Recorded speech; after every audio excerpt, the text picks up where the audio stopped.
Hello guys, and welcome to a new WARNO video today by me, Vulcan. In this one I'm excited to share with you a first look at the 157th Motostrelki, a new Soviet division available in the upcoming Nemesis DLC Homefront. Let's jump on in. Just to note, what you see today is a work in progress and therefore subject to change. What I'm going to do is go through all of the units and we'll put together a quick deck. So let's start here in the Logistics tab with the Ural, the classic Ural. You get 6 on a card, and there are 2 cards available. For 40 points, you get 1000 supply. Then we have the Kraz, 2000 supply. For 60 points, you get 3 on a card. Then there's the MI6, chunky supply helicopter with 2000 supply, 10% ECM, 10 health. 65 points, 3 on a card. We have the Command Jeep. 80 points apiece, 3 on a card. Then we have one of the new units, the BTR 40B. This is a new model for WARNO, looking very cool indeed. For 90 points, you get a 6 health unit with armor, 3 on a card, and 2 cards available. That's pretty generous as far as leaders are concerned. And then there's the Stadion, which is a very interesting looking command vehicle. This is also 90 points. It seems to maintain the same speed on road, but slightly slower off road. It comes with 8 health instead of 6 health. So yeah, a decent option for a pretty strong leader. Then we have the supply point available if you want to bring that. Let's move on to the Infantry tab, where we start to see that this gets very World War II very quickly. So we have the Reserve Maxim. This division is technically a reserve division, so we're going to be seeing a lot of reserve troops, and this is the first of them being forced to use the Maxim. Then we got the classic old school Dushka as well. And then there's the Dushka AA, which is interesting because it can fire at helicopters, 1225 meter range against helicopters for that. Then we got the standard PKM squad, 15 points. Then we have the reserve Ochrana. These guys come with 4 PPS 43s and a DPM machine gun. Oh yeah. So you're getting a reservist squad with security trait. Security traits, not too bad if you want to like dot these around as a sort of like pseudo recon, but otherwise not going to be too handy otherwise. Then we have the Ochrana VMF. This is actually a pretty chunky squad. 14 strength. That is 13 AK-74s and an RPK-74. They have security trait and they actually have resolute trait, which is very interesting. They've got their naval uniforms on as well, which look very, very nice. Very cool black naval uniforms. Like them. That's a pretty decent squad, to be honest. Then we got the Kommandatura, military police. These are going to be pretty important for controlling the rabble. You can bring them in with the UAZ, which also has military police trait, and there is a PTR with a military police trait, which is very nice indeed. I like that a lot. There's also the Kommandatura Uselanea. These guys, 7 AK-74s, SVD, and 2 PKMs. So another very chunky squad for military police.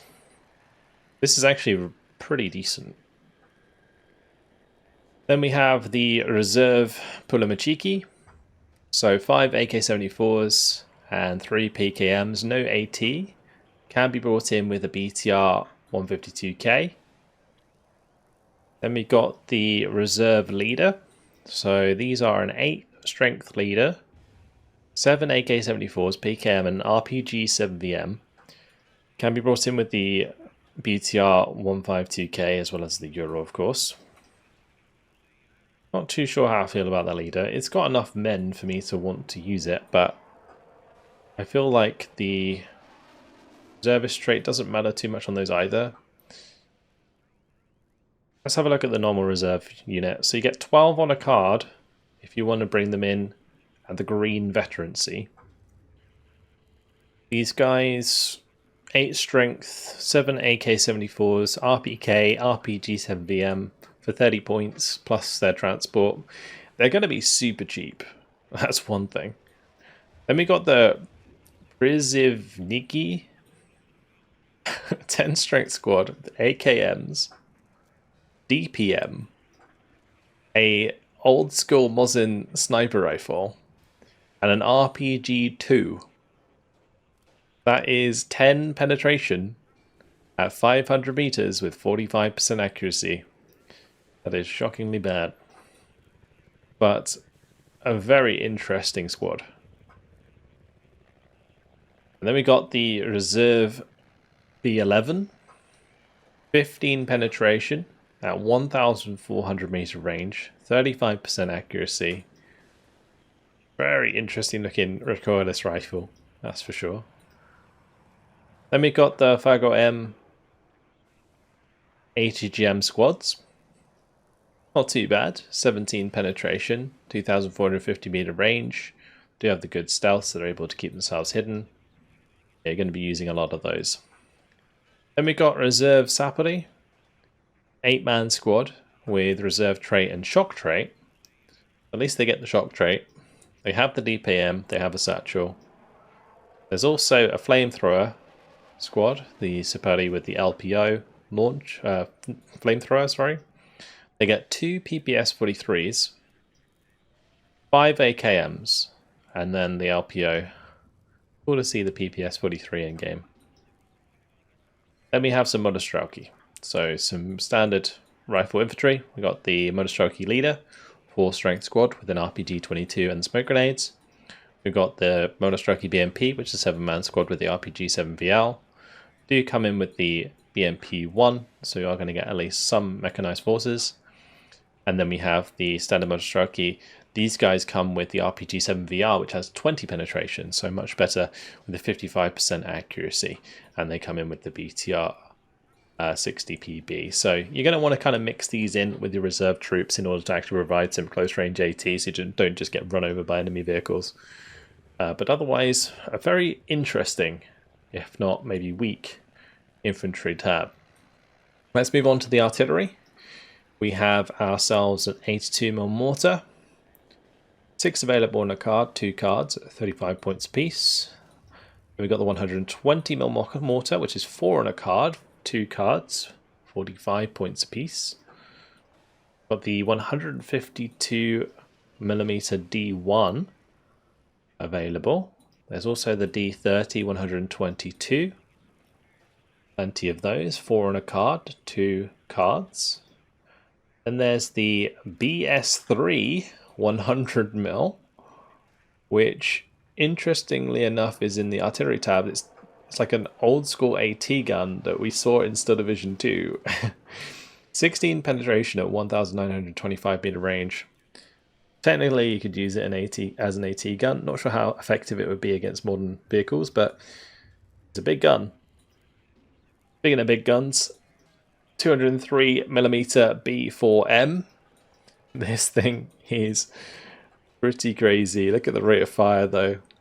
2 rounds per minute rate of fire. That's rough. And then it does also have the ability to direct fire at a slightly higher rate of fire.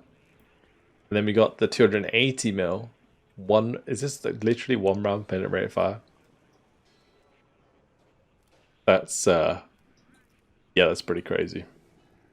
Both of these have been added. I am definitely going to try them to see how effective they can be, but I don't have much hope for them. Then we have a more modern unit. So this is the A222 Berig. The Berig, yeah, much more modern unit. According to the blog, where this division was located was used as a testing ground for sort of new naval equipment. So the Berig, naval artillery, Yeah, so we get it, which is cool. And I expect it to be relatively decent. And then there's the BM24 with some rockets. Again, not sure how good this is going to be, but it could be pretty strong at close range. Like if you get really close up, and you sort of close up that dispersion, this could probably do some decent damage because they are 240mm rockets after all. Still pretty big unit, big rockets, sorry. So a very, very cool artillery tab with both old and brand new. I like it. Let's move on to the tank tab. So first of all, we have ourselves the reserve IS-2. That's it. Yep, we're back to World War II. The IS-2M has made it into WARNO, and it costs 40 points. 122mm gun with 15 penetration, 1925 meter range, 45% accuracy. I'm pretty sure this thing has a longer range in Steel Division 2. But it will be a pretty decent infantry support tank, if not really slow.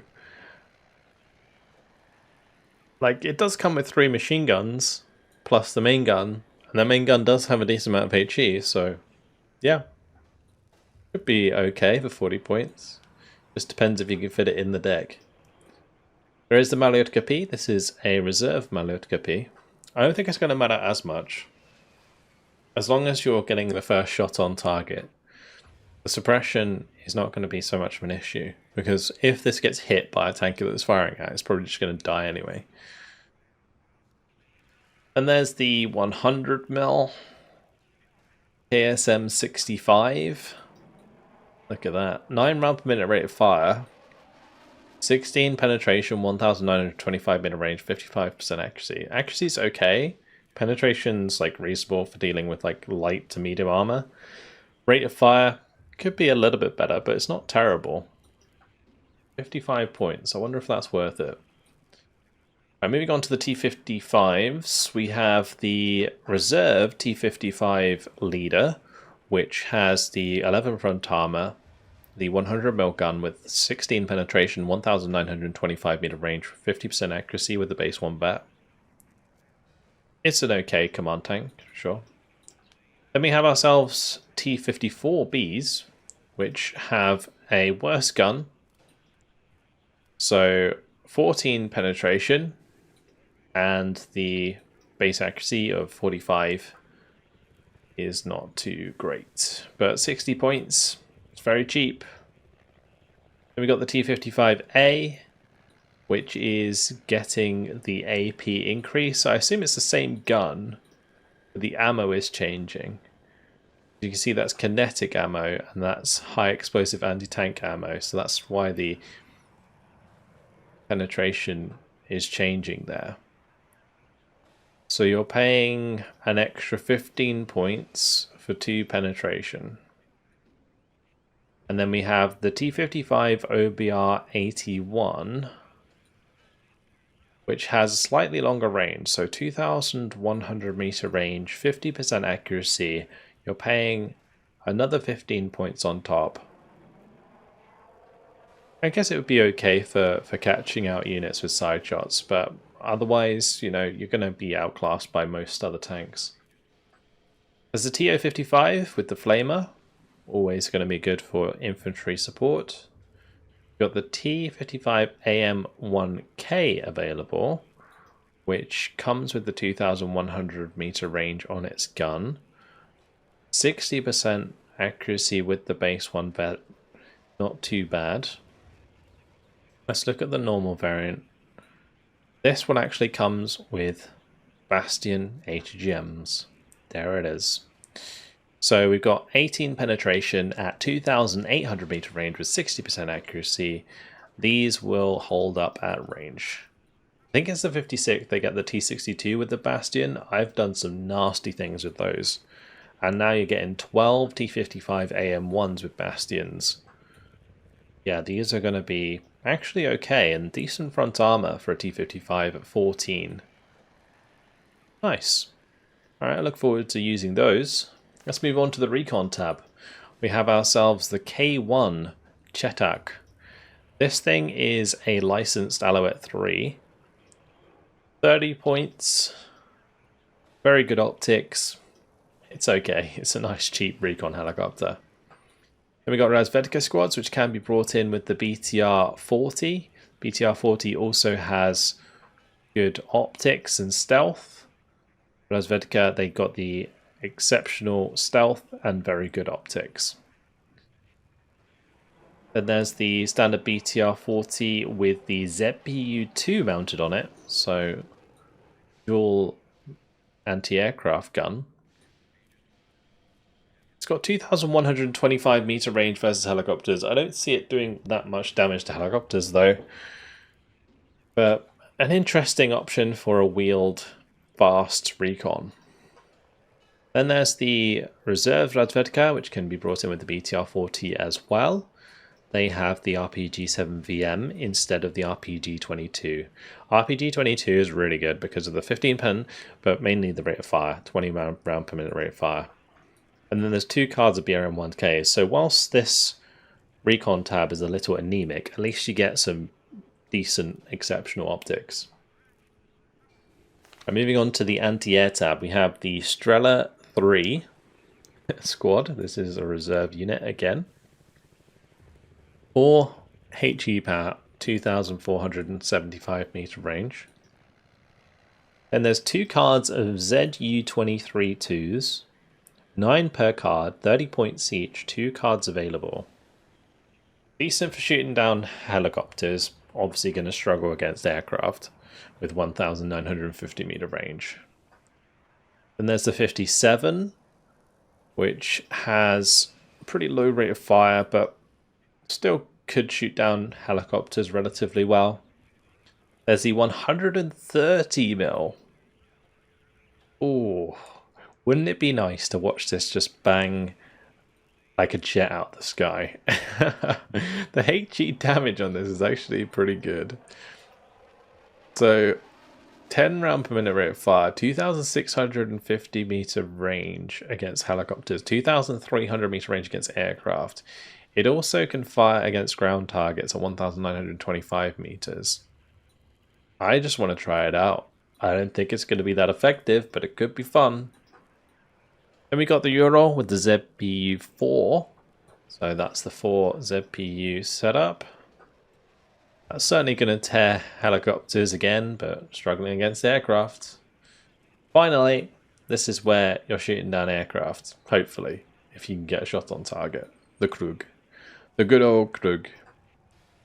It's got 6,000 meter range against aircraft with 13 HE. It basically one-shots any aircraft. And yeah, it's just a dice roll whether you hit or not with that 30% accuracy. But this is going to be your main way of dealing with aircraft on the ground. So yeah, keep them alive, make sure you move them after they fire. Moving on to the helicopter tab, we've got ourselves the Mi-8MT with the multiple rocket pods here. This is the Rocket 2 variant with 3 sets of rocket pods. Technically 6 rocket pods in total. 64, 64, 64 there. Not too bad. And then there's the Mi-8TV, which comes with the rockets. So the 192 rockets, the machine gun, which is on the front here, and then also the Falanga P with 20 penetration at 2,625 meter range. Not bad at all for 115 points, considering it's only 5 points more for an 80 jam. Pretty good deal. Moving on to the air tab, although I tell you what, look at the cards here. 2 points per card, and only 2 cards total for the helicopter tab. Alright. Air tab, MiG-23ML. This is infrared only. There's no long range missiles on this thing. 145 points, going to be great for shooting down enemy helicopters. If you can get behind an aircraft, sure, it will shoot one down too, maybe. Since these do actually have 55% accuracy, it's not too bad. It's just getting them into position. Then we've got the Su-15s. So these are pretty cool. That's for sure. Super, super fast. 1,325 kilometers per hour speed.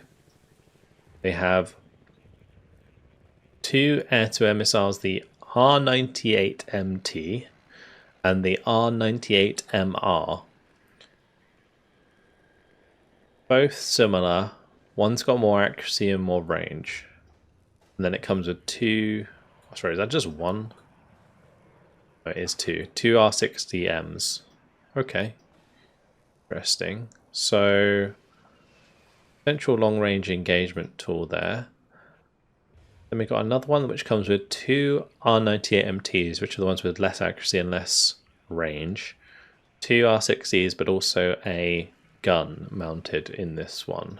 So you got guns mounted underneath. Okay. Interesting. This is really cheap though. Like 155 points for this setup. I think it's actually pretty good value for money. Then we've got the Su-25 Rocket 2, which comes with the massive rocket loadout. So 80 80mm rockets and 10 122mm rockets. I think this is a lot better now than it used to be. Then we got the HE Su-25 with the 6 500kg bombs. There's the one with the 6 cluster bombs, and there's also the one with the KH-25ML, which is the 30 penetration air-to-ground missile, but it is semi-active, so you can't fire and forget it like you can with some other AT. Kind of got to keep pointing in the right direction. Finally, the T10K3, which is apparently like a prototype Su-27. The Su-27K, as it was called in the future. So this comes with its 30mm, 4 R27Rs with 8,475 meter range, 55% accuracy. It's got 2 R27Ts, which have slightly less range but the same accuracy, and then 2 R73s. So a decent long range loadout for sure. 30% ECM, 1,125 km per hour speed. Yeah, really nice. And looks cool as well. I mean, Su-25s, or Su-27s, sorry, they look badass. Very cool. Alrighty, well, let's go back to the logistics and we'll put together a quick deck. This is going to be a tough one to build, I think. We're definitely going to need supply. I'm going to bring in the leaders in this tab. I might need to mess around with my leaders in my other one, actually, now I think about it. The other 6th Infantry Division. But we'll do helicopters and Urals. That'll do for the logistics. But this tab, definitely taking the flamethrower infantry. We're definitely taking probably 2 cards of 80 gems. We will be taking the BTR 60PB with the Motostrelki. I'll do upvetted Motostrelki and BMP 1s. The best leader is probably going to be the reserve leader here, although I'm not sure I need a leader if I'm going to be going so heavy into leaders in the logistics tab, so we'll come back to that. But the Motostrelki is super important here.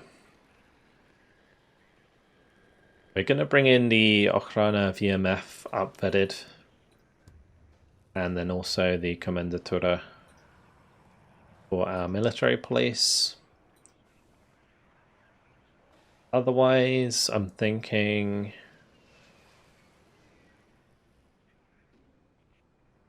we'll do reserve, close range infantry, and then these 2 cards.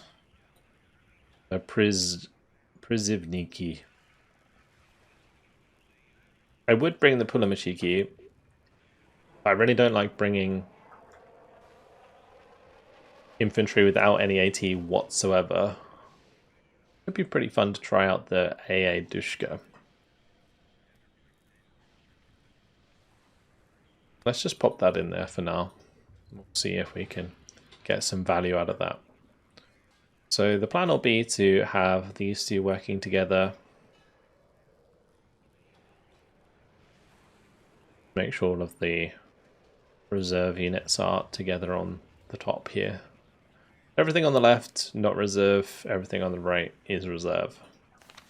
It just makes it easier to follow when I'm in game. Alright, let's try out the bed eggs. I would like to try out these.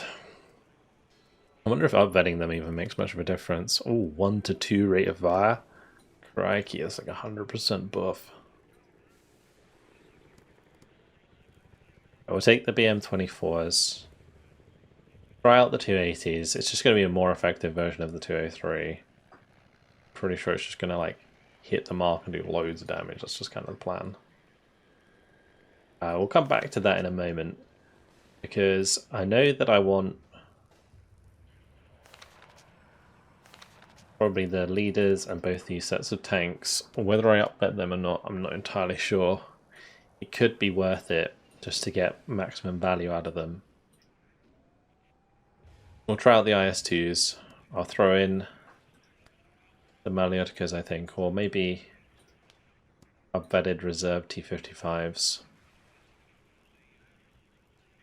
We'll go for the Maliotika. I think it'd be more useful because they get the good stealth.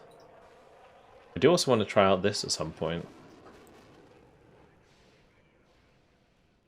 Like all of these kinds of guns, I haven't tried them in a long time, so I'm curious if they're actually going to be any good or if they're just still terrible. Anyway, Razvedka coming in with the BTR-40 is fine, and then we'll do BRM 1Ks, we'll do one card of MI8 TVs, and then we're definitely bringing in the new aircraft, the Su-27. We'll bring in the Su-15 to accompany them. Then we want AT variant, probably bomb variant, rocket variant could be fun to try. Okay, I didn't bring AA. Let's definitely bring the Krooks. I'm gonna just bring 3. Need as much as we can get. I want to try these, and I want to probably just grab a load of Strala 3s, I think. Or we could do ZU-23s.